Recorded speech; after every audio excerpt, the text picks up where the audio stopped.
La programmation fait désormais partie des programmes scolaires, mais reste parfois abstraite pour les élèves.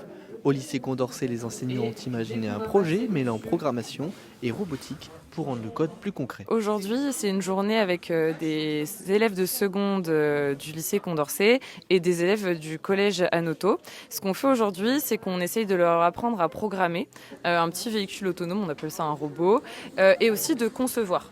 Donc il y a deux activités dans la journée. Une activité de programmation où le robot doit être capable de suivre une ligne, donc une sorte de parcours, et une autre activité où les élèves doivent concevoir une pièce à rajouter sur le robot pour récupérer des objets.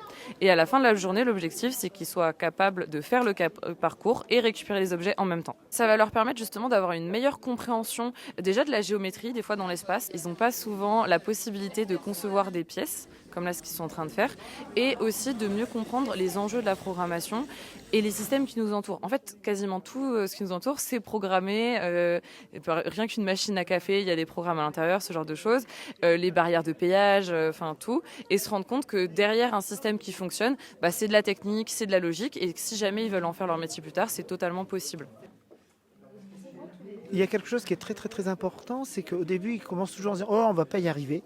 C'est toujours... Et on leur montre qu'ils y arrivent. Et là même, ils vont même des fois bien plus vite que ce qui est prévu. Parce que là, on voit que certains groupes ont déjà eu des idées qui ont été très très très rapides. Alors maintenant, entre l'idée, les petits essais et la mise en place, ils vont se rendre compte qu'il y a un long délai. Donc c'est aussi les échanges avec les lycéens et les collégiens. C'est-à-dire qu'ils vont après faire chacun de leur côté les choses. Ils ont travaillé ensemble.